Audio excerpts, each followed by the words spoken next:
কল্পনা করুন এমন একটি মুহূর্তের কথা যখন এই বিশাল মহাবিশ্বে আমি, আপনি, আমাদের চেনা জানা এই পৃথিবী, সূর্য, নক্ষত্র কিংবা ছায়াপথ কিচ্ছুর অস্তিত্ব থাকবে না। সবকিছু এক নিমেষেই ধূলিসাৎ হয়ে যাবে। কিন্তু কিভাবে শুরু হবে সেই ভয়ঙ্কর মহাপ্রলয়? আর কেমন হবে সেই ফেরেশতার অবসান যিনি যুগ যুগ ধরে কোটি কোটি প্রাণীর জান কবজ করে এসেছেন? হ্যাঁ, আমরা কথা বলছি মালাকুল মাউত বা আজরাইল আলাইহিস সালামের মৃত্যুর সেই অমোঘ মুহূর্তটি নিয়ে।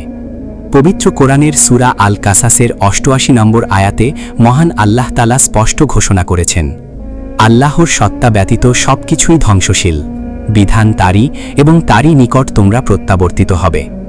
এই আয়াতটি আমাদের মনে করিয়ে দেয় যে সৃষ্টিজগতের যত বড় শক্তিশালী সত্তাই হোক না কেন, মৃত্যুর স্বাদ তাকে চাখতেই হবে, এমনকি যিনি মৃত্যুর দূত তাকেও। ইসরাফিল আলাইহিস সালামের সিঙ্গাই ফুৎকার মহাপ্রলয়ের সূচনা। রাসূলুল্লাহ সাল্লাল্লাহু আলাইহি ওয়াসাল্লাম আমাদের জানিয়েছেন সেই ভয়ঙ্কর দিনের কথা। আল্লাহ তাআলার নির্দেশে হযরত ইসরাফিল আলাইহিস সালাম যখন সিঙ্গায় প্রথম ফুৎকার দেবেন, তখন পুরো মহাবিশ্ব এক প্রচণ্ড কম্পনে কেঁপে উঠবে। আকাশ ফেটে চৌচির হয়ে যাবে, পাহাড়গুলো তুলোর মতো উড়তে থাকবে, আর সমুদ্রের পানি উত্তাল হয়ে আগুনে রূপ নেবে। সাহিহ মুসলিম ও বুখারীর বিভিন্ন বর্ণনায় এসেছে, এই প্রথম ফুৎকারের সাথে সাথেই আসমান ও জমিনের মধ্যবর্তী সমস্ত জীবন্ত প্রাণী, মানুষ, জিন, পশুপক্ষী সবাই একযোগে চিৎকার করে মাটিতে লুটিয়ে পড়বে এবং মারা যাবে। একে বলা হয় সাক বা মহাবিপদ। পবিত্র কোরআনের সূরা আজ-জুমারের ৬৮ নম্বর আয়াতে আল্লাহ রাব্বুল আলামিন এই দৃশ্যটি ফুটিয়ে তুলেছেন এভাবে, আর সিঙ্গায় ফুৎকার দেওয়া হবে, ফলে আসমান ও জমিনে যারা আছে সবাই বেহুশ বা মৃত হয়ে পড়বে, তবে আল্লাহ যাকে ইচ্ছা করেন সে ব্যতীত। এই আয়াতে আল্লাহ তাআলা বলেছেন, তবে আল্লাহ যাকে ইচ্ছা করেন সে ব্যতীত। মুফাসসিরিনে কেরাম এবং সাহিহ হাদিসের আলোতে জানা যায়, এই ব্যতিক্রমী তালিকায় থাকবেন ৪ প্রধান ফেরেশতা, জিব্রাইল, মিকাইল, ইসরাফিল এবং স্বয়ং মালাকুল মাউত বা আজরাইল। যখন শুধু ৪ জন ফেরেশতা অবশিষ্ট থাকবেন, প্রথম ফুৎকারের পর পুরো পৃথিবী লাশের স্তূপে পরিণত হবে। কোনো কোলাহল নেই, কোনো কান্না নেই, কোনো অহংকার নেই। শায়িত সম্রাটের পাশে পড়ে থাকবে তার মুকুট, ধনকুবেরের পাশে পড়ে থাকবে তার সম্পদ, কিন্তু তা ভোগ করার মতো কেউ বেঁচে থাকবে না। মহাবিশ্বের এই পরম শূন্যতার মাঝে তখন শুধু ৪ জন ফেরেশতা দাঁড়িয়ে থাকবেন। তারা হলেন আল্লাহর আরশ বহনকারী এবং প্রধান ৪ দূত। তখন আল্লাহ সুবহানাহু ওয়া তাআলা, যিনি সবকিছু দেখছেন এবং জানেন, তিনি মালাকুল মউতকে সম্বোধন করবেন। যদিও আল্লাহ ভালো করেই জানেন কে বেঁচে আছে আর কে মারা গেছে, তবুও তিনি মালাকুল মউতের মুখ থেকে সেই সত্যটি শুনতে চাইবেন। আল্লাহ তাআলা বলবেন, হে মালাকুল মউত, আমার সৃষ্টির মধ্যে এখন আর কে কে জীবিত অবশিষ্ট আছে? মালাকুল মউত অত্যন্ত বিনম্র স্বরে ভয়ে কাঁপতে কাঁপতে উত্তর দেবেন, হে আমার রব, হে মহাবিশ্বের মালিক, এখন আর কেউ বেঁচে নেই, শুধু আপনার এই ৪ জন দুর্বল বান্দা বেঁচে আছে আপনার দয়া ও অনুমতিতে। তারা হলো জিব্রাইল, মিকাইল, ইসরাফিল এবং আপনার এই গুনাহগার বান্দা মালাকুল মউত। আল্লাহ তাআলা তখন এক গম্ভীর আদেশ জারি করবেন, যে আদেশ জিব্রাইল আলাইহিস সালামের মতো মহান ফেরেশতার বিদায়ের ঘণ্টা বাজিয়ে দেবে। জিব্রাইল ও মিকাইল আলাইহিস সালামের বিদায়। আল্লাহ তাআলা বলবেন, হে মালাকুল মউত, জিব্রাইলের জান কবজ করো। জিব্রাইল আলাইহিস সালাম, যিনি ওহির ফেরেশতা, যিনি আল্লাহর সবচেয়ে প্রিয় এবং সম্মানিত দূত, যিনি সৃষ্টির শুরু থেকে নবীদের কাছে আল্লাহর বাণী বয়ে নিয়ে গেছেন, তার বিদায়ের সময় চলে এসেছে।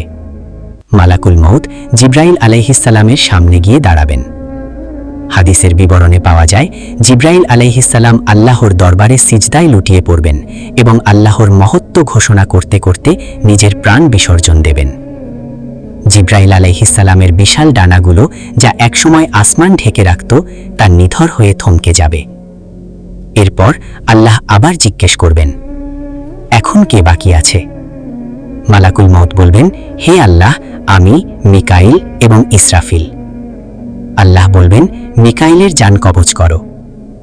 যিনি মেঘ ও বৃষ্টির দায়িত্বে ছিলেন, যিনি সৃষ্টির রিজিক বন্টনের দায়িত্বে ছিলেন, সেই হযরত মিকাইল আলাইহিস সালামের প্রাণও কবজ করা হবে। এরপর বাকি থাকবেন শুধু ইসরাফিল আলাইহিস সালাম। আল্লাহ বলবেন, ইসরাফিলের জান কবজ করো। যিনি এতক্ষণ সিংহা হাতে আল্লাহর আদেশের অপেক্ষায় দাঁড়িয়েছিলেন, মালাকুল মউতের এক ছোঁয়ায় তিনিই মাটিতে লুটিয়ে পড়বেন। এখন পুরো মহাবিশ্ব সম্পূর্ণ ফাঁকা। আসমান ও জমিনের বিশাল সাম্রাজ্যে আর কোনো জীবন্ত সত্তা নেই। আছে শুধু দুজন, মহাবিশ্বের সৃষ্টিকর্তা আল্লাহ সুবহানাহু ওয়া তাআলা আর সৃষ্টির শেষ প্রতিনিধি মালাকুল মউত। আসমান ও জমিন এখন সম্পূর্ণ নিথর। কোটি কোটি নক্ষত্র তাদের আলো হারিয়ে কালো কয়লার মতো হয়ে গেছে। ছায়াপথগুলো তাদের ঘূর্ণন থামিয়ে দিয়েছে। জিব্রাইল, মিকাইল, ইসরাফিলের মতো মহাশক্তিশালী ফেরেশতারাও এখন মৃত। সৃষ্টির শুরু থেকে আজ পর্যন্ত যত প্রাণী জন্মেছিল, সবার আত্মা এখন একটি বিশেষ স্থানে সংরক্ষিত। এই চরম শূন্যতার মাঝে তখন শুধু দুটি সত্তা বিদ্যমান। এক, মহান আল্লাহ তাআলা, যিনি চিরঞ্জীব, অবিনশ্বর। আর দুই, মালাকুল মউত, যিনি আল্লাহর আদেশে এতক্ষণ সবার প্রাণ হরণ করছিলেন। আল্লাহর মহিমান্বিত প্রশ্ন এবং মালাকুল মউতের কম্পন। এই স্তব্ধতার মাঝে মহাবিশ্বের অধিপতি আল্লাহ সুবহানাহু ওয়া তাআলা আবার কথা বলবেন। আল্লাহর সেই বাণীর আওয়াজে পুরো আরশ কেঁপে উঠবে। আল্লাহ তাআলা মালাকুল মউতকে জিজ্ঞেস করবেন, হে মালাকুল মউত, এখন আমার সৃষ্টির মাঝে আর কে জীবিত আছে? মালাকুল মউত অত্যন্ত নম্রতা, ভয় এবং ভক্তিভরে কেঁপে উঠবেন। তিনি ভালো করেই জানেন এখন তার নিজের সময় ঘনিয়ে এসেছে। তিনি আল্লাহর দরবারে আরজ করবেন, হে আল্লাহ, হে আসমান ও জমিনের মালিক, আপনার এই সুবিশাল সৃষ্টিজগতের মধ্যে এখন আর কেউ অবশিষ্ট নেই। আপনার চিরঞ্জীব সত্তা ব্যতীত এখন শুধু আপনার এই নগণ্য বান্দা মালাকুল মউত জীবিত আছে। আল্লাহ তাআলা তখন মালাকুল মউতকে বলবেন, হে মালাকুল মউত, তুমিও তো আমার সৃষ্টিরই একটা অংশ। আমি প্রত্যেকটি প্রাণীর জন্য মৃত্যুকে অবধারিত করেছি। আজকে তোমারও বিদায়ের পালা। মৃত্যুর ফেরিস্তার নিজের মৃত্যু পরোয়ানা। আল্লাহ রাব্বুল আলামিন তখন চূড়ান্ত নির্দেশ জারি করবেন, হে মালাকুল মউত, তুমি এতকাল ধরে আমার আদেশে রাজা, বাদশাহ, ফকির, আমির, সৎ ব্যক্তি এবং পাপিষ্ঠ সবার জান কবজ করেছ। কারো প্রতি তুমি দয়া করনি, কারণ আমার আদেশই ছিল তেমন। আজ তুমি নিজের জান নিজেই কবজ করো। আল্লাহর এই আদেশ শোনার সাথে সাথে মালাকুল মউতের ওপর এক অভূতপূর্ব ভয় চেপে বসবে, যে ফেরেশতা কোনো দিন ভয় পাননি, যার চোখের ইশারায় আসমান জমিন কাঁপত। আজ আল্লাহর আদেশে তিনি নিজেই কাঁপতে থাকবেন। তিনি আল্লাহর দরবারে শেষবারের মতো আরজ করবেন, হে আমার প্রতিপালক, আপনি আমাকে এমন এক কঠিন কাজের নির্দেশ দিলেন যা অত্যন্ত কষ্টদায়ক, কিন্তু আপনার আদেশের অবাধ্য হওয়ার সাধ্য আমার নেই। হাদিসের বিভিন্ন বর্ণনায় এসেছে, মালাকুল মউত তখন আসমান ও জমিনের মধ্যবর্তী একটি স্থানে গিয়ে দাঁড়াবেন। তিনি নিজের জান কবজ করার জন্য নিজের দিকে হাত বাড়াবেন। জান কবজের সেই ভয়ঙ্কর তীব্রতা, যে মুহূর্তে মালাকুল মউত নিজের রূহ বা আত্মাকে টেনে বের করতে শুরু করবেন, ঠিক সেই মুহূর্তে তিনি এক ভয়ঙ্কর চিৎকার দেবেন। সহি বর্ণনার আলোতে মুফাসসিরগণ বর্ণনা করেন, মালাকুল মউত যদি সেই মুহূর্তে এই মহাবিশ্বে জীবিত থাকা অবস্থায় চিৎকার দিতেন, তবে আসমান ও জমিনের সমস্ত সৃষ্টি শুধু তার সেই চিৎকারের আঘাতেই মারা যেত। কিন্তু তখন তো আর কেউ বেঁচে নেই, তাই তার সেই ভয়ঙ্কর আর্তনাদ শোনার মতো কেউ থাকবে না।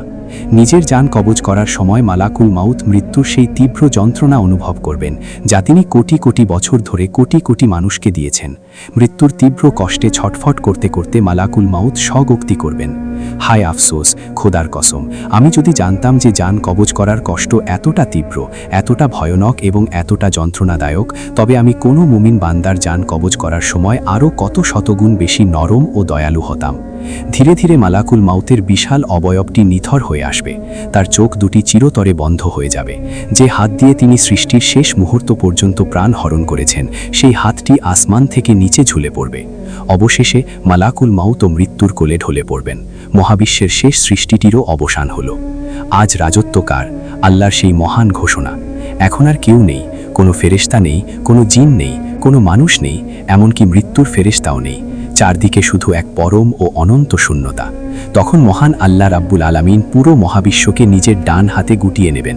যেভাবে আমরা কোনো কাগজ বা খাতা মুড়িয়ে হাত মুঠো করে ফেলি, ঠিক সেভাবে আল্লাহ তাআলা এই 7 আসমান ও 7 জমিনকে গুটিয়ে নেবেন। পবিত্র কুরআনের সূরা আজ-জুমারের 67 নম্বর আয়াতে আল্লাহ তাআলা এই দৃশ্যটি বর্ণনা করেছেন।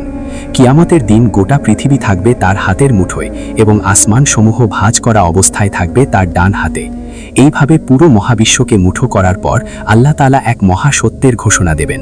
তিনি সমগ্র শূন্যতার উদ্দেশ্যে বজ্রকণ্ঠে ডাক দিয়ে বলবেন, লিমানিল মুলকুল ইয়াউম, আজ রাজত্ব কার? চারদিক থেকে কোনো উত্তর আসবে না, কারণ উত্তর দেওয়ার মতো কেউ বেঁচে নেই। আল্লাহ তাআলা নিজেই নিজের প্রশ্নের উত্তর দেবেন এবং বলবেন, লিল্লাহিল কাহিরিল গানি, একমাত্র পরাক্রমশালী আল্লাহর। আল্লাহ তাআলা আবার ডাক দিয়ে বলবেন, কোথায় আজ পৃথিবীর অহংকারী রাজারা? কোথায় আজ জালিম শাসকেরা? কোথায় তারা যারা পৃথিবীতে নিজেদের বড় মনে করত, যারা আমার জমিনে বসে অহংকার করত? আজ কার রাজত্ব? পুরো সৃষ্টি জগৎ তখন আল্লাহর এই বাণীর সামনে স্তব্ধ হয়ে থাকবে। এটি মহাবিশ্বের ইতিহাসের সবচেয়ে দীর্ঘ এবং গম্ভীর নীরবতার মুহূর্ত। মহাবিশ্বের সেই দীর্ঘতম নীরবতার পর কতকাল কেটে যাবে তা একমাত্র মহান আল্লাহ রাব্বুল আলামিনই ভালো জানেন। চারদিকের সেই আদি ও অনন্ত শূন্যতা ভেদ করে এবার শুরু হবে সৃষ্টির দ্বিতীয় অধ্যায়, পুনরুত্থানের পালা। যে আল্লাহ প্রথমবার কোনো উপাদান ছাড়াই এই বিশাল মহাবিশ্ব সৃষ্টি করেছিলেন, তার জন্য দ্বিতীয়বার তা ফিরিয়ে আনা আরও কত সহজ। পবিত্র কোরআনের সূরা আল আম্বিয়ার 104 নম্বর আয়াতে আল্লাহ তাআলা সেই প্রতিশ্রুতির কথা বলেছেন, যেদিন আমি আকাশকে গুটিয়ে নেব, যেভাবে গুটিয়ে রাখা হয় লিখিত কাগজপত্র। যেভাবে আমি প্রথমবার সৃষ্টির সূচনা করেছিলাম, সেভাবেই আবার তা সৃষ্টি করব। এটি আমার ওয়াদা, আর আমি তা পূরণ করবই। ইসরাফিল আলাইহিস সালামের পুনর্জীবন ও দ্বিতীয় ফুৎকারের প্রস্তুতি।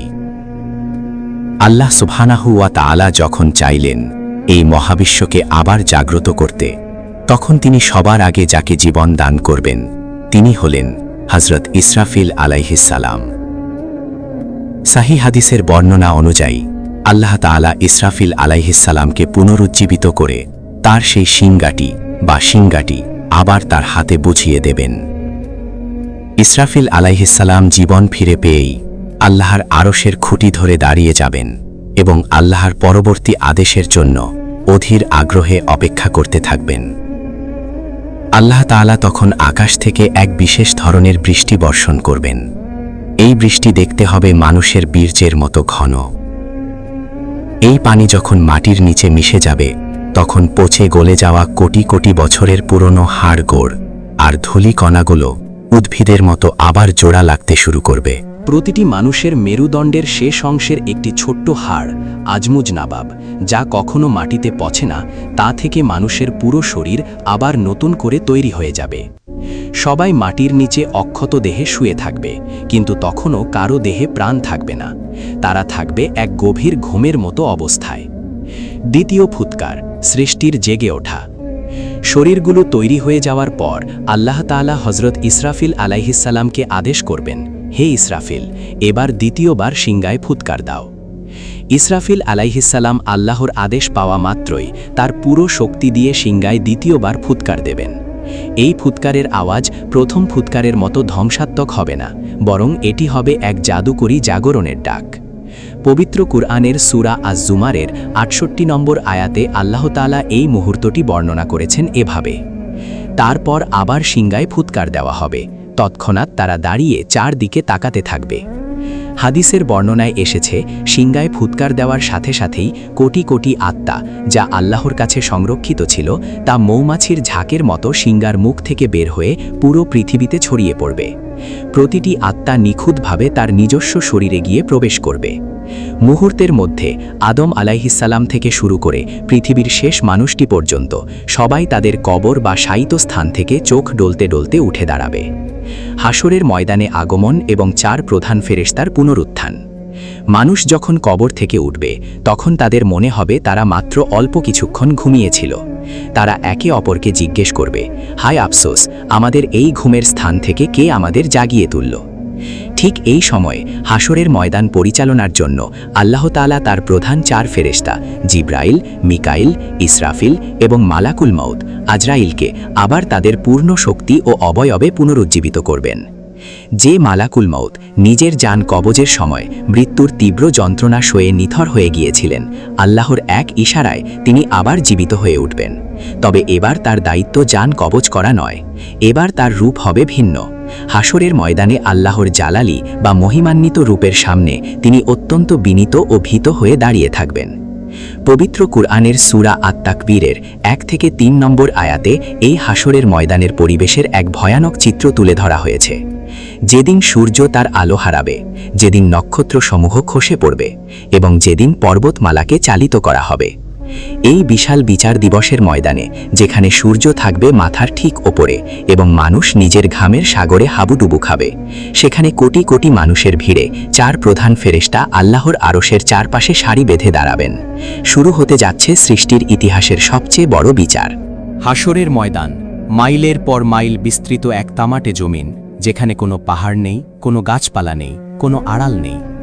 আদম আলাইহিস সালাম থেকে শুরু করে শেষ মানুষটি পর্যন্ত সবাই সেখানে নগ্ন পদে, বিবস্ত্র অবস্থায় এবং চরম ভয়ে দাঁড়িয়ে আছে। সূর্য সেদিন মাথার মাত্র 1 মাইল ওপরে থাকবে। মানুষের পাপের তীব্রতা অনুযায়ী কেউ পায়ের টাকনো পর্যন্ত, কেউ হাঁটু পর্যন্ত, আবার কেউ নিজের ঘামের সাগরে হাবুডুবু খাবে। সবাই ইয়া নাফসি ইয়া নাফসি, হায় আমার কি হবে, আমার কি হবে বলে চিৎকার করছে। এমনকি বড় বড় আম্বিয়া কেরামগণও সেদিন আল্লাহর জালালি বা ক্রোধের রূপ দেখে কাঁপতে থাকবেন। মালাকুল মাউতের হাসরের ময়দানে উপস্থিতি। এই মহাবিচারের দিনে যেখানে কোটি কোটি মানুষ তাদের আমলনামা হাতে দাঁড়িয়ে থাকবে, সেখানে আল্লাহর আরশের ডান পাশে অত্যন্ত বিনম্র ও গম্ভীর অবস্থায় দাঁড়িয়ে থাকবেন মৃত্যুর ফেরেশতা মালাকুল মাউত। হাদিস ও তাফসিরের বিবরণে জানা যায়, হাসরের ময়দানে ফেরেশতারা সারিবদ্ধভাবে দাঁড়িয়ে থাকবেন। পবিত্র কোরআনের সূরা ফাজরের 22 নম্বর আয়াতে আল্লাহ তাআলা বলেন, এবং আপনার প্রতিপালক যখন আগমন করবেন এবং ফেরেশতাগণ সারিবদ্ধভাবে উপস্থিত হবে। এই সারিবদ্ধ ফেরেশতাদের মধ্যে মালাকুল মাউত যখন উপস্থিত থাকবেন, তখন তার দিকে তাকিয়ে পাপিষ্ঠ, কাফের এবং জালিমরা ভয়ে শিউরে উঠবে। কারণ এই সেই ফেরেশতা যার ভয়ঙ্কর রূপ তারা তাদের মৃত্যুর ঠিক প্রথম মুহূর্তে দেখেছিল। তার সেই কালো কুৎসিত চেহারা, চোখ দিয়ে বের হওয়া আগুনের স্ফুলিঙ্গ এবং লোহার মুগুর হাত দিয়ে যেভাবে তিনি পাপিষ্ঠদের রূহ টেনে হিচড়ে বের করেছিলেন, সেই ভয়ঙ্কর স্মৃতি অপরাধীদের মনে আবার সতেজ হয়ে উঠবে। কিন্তু আজ মালাকুল মাউত কারো জান কবজ করতে আসেননি। আজ তিনি এসেছেন আল্লাহর একজন সাক্ষী হিসেবে। তিনি সাক্ষ্য দেবেন কিভাবে তিনি আল্লাহর আদেশ অক্ষরে অক্ষরে পালন করেছেন। জালিম ও পাপিষ্ঠদের মুখোমুখি মালাকুল মাউত। হাসরের ময়দানে যখন বিচার কাজ চলতে থাকবে, তখন অপরাধীরা আল্লাহর কাছে মিথ্যা বলতে চাইবে, নিজেদের নির্দোষ দাবি করতে চাইবে। কিন্তু তখন তাদের মুখ বন্ধ করে দেওয়া হবে এবং তাদের হাত ও পা সাক্ষ্য দেবে। একই সাথে মালাকুল মাউত এবং তার সাহায্যকারী ফেরেশতাগণ নাজিয়াত ও নাশিতাত আল্লাহর দরবারে হাজির হয়ে সাক্ষ্য দেবেন। মালাকুল মাউত বলবেন, হে আল্লাহ, আপনার এই বান্দা যখন পৃথিবীতে ছিল, সে আপনার নির্দেশ অমান্য করেছিল। আমি যখন তার জান কবজ করতে গিয়েছিলাম, সে অনুশোচনা করতে চেয়েছিল, কিন্তু ততক্ষণে অনেক দেরি হয়ে গিয়েছিল। আমি আপনার আদেশ অনুযায়ী তার অবাধ্য আত্মাকে অত্যন্ত কঠোরভাবে টেনে বের করেছি। অপরাধীরা তখন মালাকুল মাউতের দিকে তাকিয়ে আফসোস করবে, কিন্তু সেদিন সেই আফসোস কোনো কাজে আসবে না। মুমিন বান্দাদের জন্য মালাকুল মাউতের সান্ত্বনা। বিপরীতে যারা পৃথিবীতে আল্লাহর অনুগত ছিল, যারা সৎ কাজ করেছিল, তারা হাসরের ময়দানে মালাকুল মাউতকে দেখে এক পরম শান্তি ও স্বস্তি অনুভব করবে। কারণ এই সেই দয়ালু ফেরেশতা যিনি তাদের মৃত্যুর সময় অত্যন্ত সুন্দর, উজ্জ্বল ও নূরের চেহারায় সুগন্ধি কাফন নিয়ে হাজির হয়েছিলেন, যিনি পরম মমতায় বলেছিলেন, হে প্রশান্ত আত্মা, তোমার রবের ক্ষমা ও সন্তুষ্টির দিকে ফিরে চলো। হাসরের ময়দানের এই কঠিন পরিস্থিতিতেও মুমিন বান্দারা আল্লাহর রহমতের ছায়ায় থাকবে। মালাকুল মাউত তাদের দিকে তাকিয়ে মুচকি হাসবেন, যা তাদের মনে এনে দেবে এক অনন্য সাহস।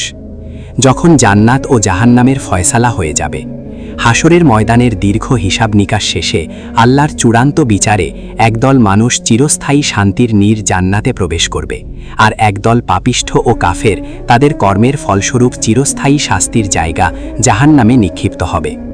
জান্নাতীরা যখন জান্নাতে গিয়ে তাদের নেয়ামত ভোগ করতে শুরু করবে এবং জাহান্নামীরা যখন জাহান্নামের আগুনে দগ্ধ হতে থাকবে, ঠিক তখনই ঘটবে মহাবিশ্বের ইতিহাসের সবচেয়ে চমকপ্রদ এবং চূড়ান্ত একটি ঘটনা। এমন একটি ঘটনা যা জান্নাতীদের আনন্দকে কোটি গুণ বাড়িয়ে দেবে আর জাহান্নামীদের হতাশাকে চিরস্থায়ী করে দেবে। আর এই ঘটনার মূল কেন্দ্রে থাকবেন স্বয়ং মালাকুল মউত। কি সেই ঘটনা? কেমন হবে মৃত্যুর চিরতরে অবসান? জান্নাতীরা তখন জান্নাতের সুউচ্চ প্রাসাদে হুর ও গেলমানদের সেবায় এবং আল্লাহর অফুরন্ত নেয়ামতের মাঝে মগ্ন, আর জাহান্নামীরা জাহান্নামের উত্তপ্ত অগ্নিশিখা এবং জাক্কুম বৃক্ষের যন্ত্রণায় ছটফট করছে। ঠিক এই মুহূর্তে মহান আল্লাহ তাআলা এক অভাবনীয় ঘোষণা দেবেন। এই চূড়ান্ত ঘটনাটি সাহি বুখারী হাদিস নম্বর 4730 এবং সাহি মুসলিমের কিতাবুল জান্নাহ অধ্যায়ে অত্যন্ত স্পষ্টভাবে বর্ণিত হয়েছে। মেষ রূপে মৃত্যুকে হাজির করা। রাসূলুল্লাহ সাল্লাল্লাহু আলাইহি ওয়াসাল্লাম ইরশাদ করেছেন, বিচারকার্য সম্পন্ন হওয়ার পর মৃত্যু নামক সত্তা বা ধারণাকে একটি সাদা কালো রঙের চিতাবাঘ বা একটি সুন্দর দুম্বা বা মেষের অবয়বে রূপ দেওয়া হবে।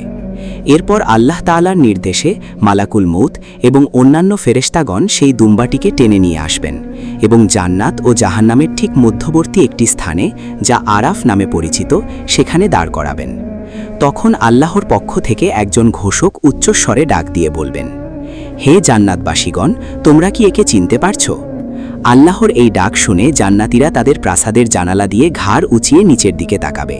তারা সবাই এক নজরে সেই মেষটিকে দেখে চিনে ফেলবে, কারণ পৃথিবীতে তারা সবাই কোনো না কোনোভাবে এই মৃত্যুর স্বাদ আস্বাদন করেছিল। তারা সমস্বরে বলে উঠবে, হ্যাঁ, একে আমরা চিনি, এ হলো মউত বা মৃত্যু। এরপর সেই ঘোষক জাহান্নামীদের উদ্দেশ্য করে একইভাবে ডাক দেবেন, হে জাহান্নামবাসীগণ, তোমরা কি একে চিনতে পারছো? জাহান্নামীরা তাদের শাস্তির তীব্রতার মাঝেই অত্যন্ত আশার আলো নিয়ে উপরের দিকে তাকাবে। তারা ভাববে হয়তো মৃত্যুর মাধ্যমে তাদের এই চিরন্তন আযাবের অবসান ঘটবে। তারা দেখে বলবে, হ্যাঁ, এ তো মৃত্যু। মৃত্যুর চিরতরে জবে হওয়া। জান্নাত এবং জাহান্নাম উভয় দলই যখন মৃত্যুকে নিখুঁতভাবে চিনে ফেলবে, তখন মহান আল্লাহ তাআলার পক্ষ থেকে চূড়ান্ত আদেশ আসবে। হাদিসের বর্ণনায় এসেছে, জান্নাত এবং জাহান্নামের মাঝখানে সেই স্থানে সবার চোখের সামনে সেই দুম্বা বা মেষরূপী মৃত্যুকে শুইয়ে দেওয়া হবে। এরপর মালাকুল মউত অথবা আল্লাহর আদিষ্ট অন্য কোনো ফেরেশতা একটি ধারালো ছুরি দিয়ে সেই মৃত্যুকে জবেহ করে দেবেন। মৃত্যু নিজেই সেদিন মারা যাবে। মহাবিশ্ব থেকে মৃত্যু নামক শব্দ এবং অনুভূতির চিরতরে অবসান ঘটবে। মৃত্যুকে জবেহ করার পর সেই ঘোষক আবার উচ্চস্বরে ঘোষণা করবেন, ইয়া আহলাল জান্নাহ খুলুদুন ফালা মাউত ওয়া ইয়া আহলান নার খুলুদুন ফালা মাউত। অর্থাৎ, হে জান্নাতবাসীগণ, এখন থেকে তোমরা চিরকাল এখানে থাকবে, আর কোনোদিন তোমাদের মৃত্যু আসবে না। আর হে জাহান্নামবাসীগণ, তোমরাও চিরকাল এখানে থাকবে, তোমাদেরও আর কোনোদিন মৃত্যু আসবে না। জান্নাতীদের আনন্দ এবং জাহান্নামীদের চিরন্তন হাহাকার। এই ঘোফনে ছাপেশাকে জান্নাতীদের মনের ভেতরের শেষ ভয়টুকুও দূর হয়ে যাবে। তারা আনন্দে আত্মহারা হয়ে পড়বে, কারণ তারা বুঝতে পারবে এই যে অনন্ত সুখ, এই যে পরম শান্তি, তা আর কোনোদিন শেষ হবে না। তাদের যৌবন কখনো ফুরাবে না, তাদের নেয়ামত কখনো কমবে না। রাসূলুল্লাহ সাল্লাল্লাহু আলাইহি ওয়াসাল্লাম এই আয়াতটি তিলাওয়াত করেন, সূরা মারিয়াম আয়াত 39। আর আপনি তাদেরকে পরিতাপের দিন কিয়ামত সম্পর্কে সতর্ক করে দিন, যখন সব সিদ্ধাদের অবসান ঘটবে। অথচ এখন তারা গাফিলতির মধ্যে রয়েছে এবং তারা বিশ্বাস স্থাপন করছে না। অন্যদিকে জাহান্নামীদের সমস্ত আশার প্রদীপ এক নিমিষেই নিভে যাবে। তারা বুঝতে পারবে যে এই ভয়ঙ্কর আগুন থেকে বাঁচবার আর কোনো উপায় নাই, এমনকি মৃত্যু এসেও তাদের এই কষ্ট থেকে মুক্তি দেবে না। তাদের হাহাকার ও চিৎকার জাহান্নামের অন্ধকারকে আরও ভয়ঙ্কর করে তুলবে। মালাকুল মাউতের শেষ দায়িত্ব। মৃত্যুর এই চিরতরে অবসানের পর মালাকুল মাউতের সেই আদি দায়িত্ব, প্রাণ হরণ করা, তারও চিরদিনের জন্য সমাপ্তি ঘটবে। এরপর তিনি আল্লাহর আরশের নিচে অন্যান্য ফেরেশতাদের সাথে তাসবিহ ও তাহলিলে মগ্ন থাকবেন। আজরাইল বা মালাকুল মাউতের এ পুরো উপাখ্যান আমাদের এই শিক্ষাই দেয় যে ক্ষমতা, শক্তি কিংবা আধিপত্য যত বড়ই হোক না কেন, একমাত্র মহান আল্লাহ তাআলার সত্তা ব্যতীত সব কিছুই নশ্বর। তাই বুদ্ধিমানের কাজ হল সেই অবিনশ্বর আল্লাহর উপর ঈমান আনা এবং মৃত্যুর পরবর্তী সেই অনন্ত জীবনের জন্য নিজেকে প্রস্তুত করা। আল্লাহ তাআলা আমাদের সবাইকে মালাকুল মাউতের মুখোমুখি হওয়ার সেই প্রথম মুহূর্তটিকে সহজ এবং সুন্দর করে দিন। আমিন।